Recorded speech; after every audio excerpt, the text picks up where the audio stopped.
Hi Lissy, hi Ashy, it's Grandma here, and I got a new book to read to you guys, The Big Book of Favorite Legends by Tomie dePaola. And the first story, and what I'm going to do is I'll read it and then I'll show you the pictures, is The Legend of the Bluebonnet. And let's see if we can do this right. The Legend of the Bluebonnet is an old tale from the state of Texas, which is pretty close to you guys. And let's see. For 3 days the dancers danced to the sound of the drums, and for 3 days the people called Comanche watched and waited, and even though the hard winter was over, no healing rains came. So here's all the people dancing and trying to make the rain. Drought and famine are hardest on the very young and the very old. Among the children left was a small girl named She Who Is Alone. She sat by herself watching the dancer. In her lap was a doll made from buckskin, a warrior doll. The eyes, nose, and mouth were painted on with the juice of berries. It wore beaded leggings and a belt of polished bone. On its head were brilliant blue feathers from the bird who cries, "Jay, Jay, Jay." She loved that doll very much. With the doll. Soon, She Who Is Alone said to her doll, "The shaman will go off alone to the top of the hill to listen for the words of the great spirits. Then we will know what to do so that once more the rains will come and the earth will be green and alive. The buffalo will be plentiful and the people will be rich again." As she talked, she thought about the mother who made the doll, of the father who brought the blue feathers. She thought of the grandfather and grandmother she had never known. They were all like shadows. It seemed so long ago that they had died from the famine. The people had named her and cared for her. The warrior doll was the only thing she had left from those distant days. There's the shadows of her ancestors. "The sun is setting," the runner called as he came through the camp. "The shaman is returning." The people gathered in a circle and the shaman spoke. "I have heard the words of the great spirits," he said. "The people have become selfish. For years they have taken from the earth without giving anything back. The great spirits say the people must sacrifice.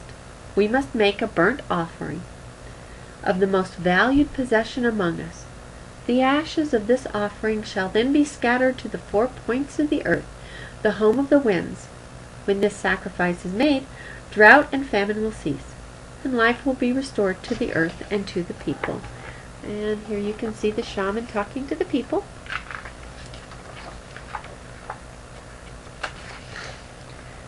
The people sang a song of thanks to the great spirits for telling them what they must do. "I'm sure it's not my new bow that the great spirits want," a warrior said. "Or my special blanket," a woman added, as everyone went to their teepees to talk and think over what the great spirit had asked. There we go. So you can see the people. There you go. Everyone, that is, except She Who Is Alone. She held her doll tightly to her heart. "You," she said, looking at the doll, "you are my most valued possession. It is you that the great spirits want." And she knew what she must do.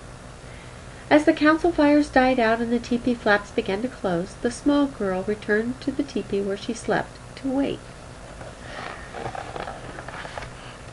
And there's the teepees. The night outside was still except the distant sound of the night bird with the red wings. Soon everyone in the teepee was asleep except She Who Is Alone. Under the ashes of the teepee fire one stick still glowed, and she took it and quietly crept out into the night. There she is going out into the night from her teepee.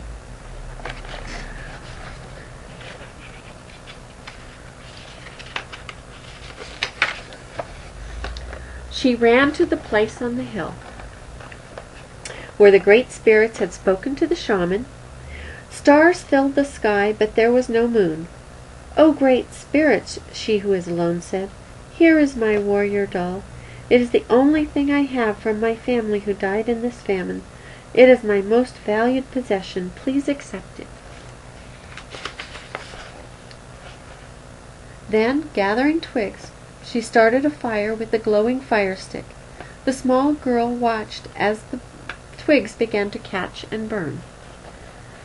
She thought of her grandmother and grandfather, her mother and father, and all the people, their suffering, their hunger, and before she could change her mind, she thrust her doll into the fire.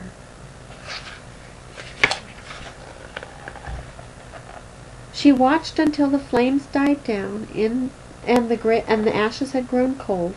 Then, scraping up a handful, she who is alone scattered the ashes to the home of the winds, the north and the east and the south and the west, and there she fell asleep until the first light of the morning sun woke her up. She looked over the hill, and stretching out from all sides where the ashes had fallen, the ground was covered with flowers, beautiful flowers like blue of the feathers in the hair of the doll, as blue as the feathers of the bird who cries "Jake, Jake, Jake." There you have her picking the blue flowers. When the people came out to their teepees, they could scarcely believe their eyes. They gathered on the hill with she who is alone to look at the miraculous sight. There was no doubt about it, the flowers were a sign of forgiveness from the great spirits. And as the people, as the people sang and danced their thanks to the great spirits, a warm rain began to fall, and the land began to live again. From that day on, the little girl who was known by another name, one who dearly loved her people. And every spring the great spirits remember the sacrifice of the little girl and fill the hills and valleys of the land, now called Texas, with the beautiful blue flowers, even to this very day. There you can see all the blue flowers.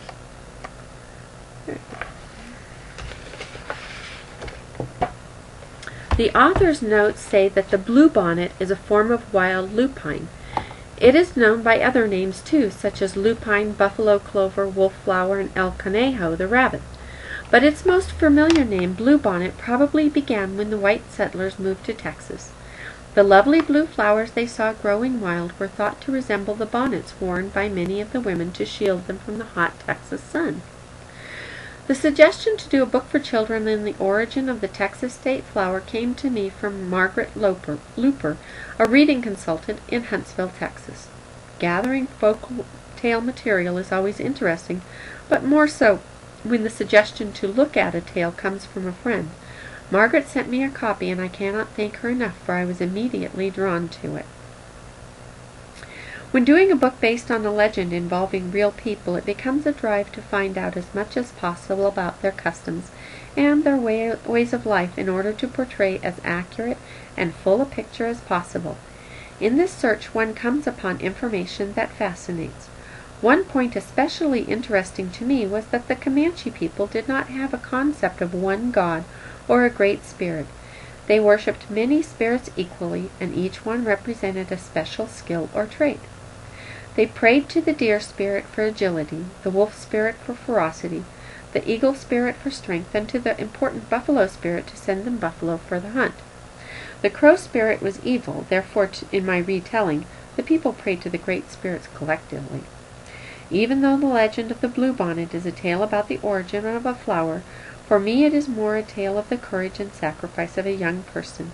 She who is alone's act of thrusting her beloved doll into the fire to save her people represents the decisive sort of action that many young people are capable of, the kind of selfless action that creates miracles. Hope you guys have a good night. I love you both. Take care.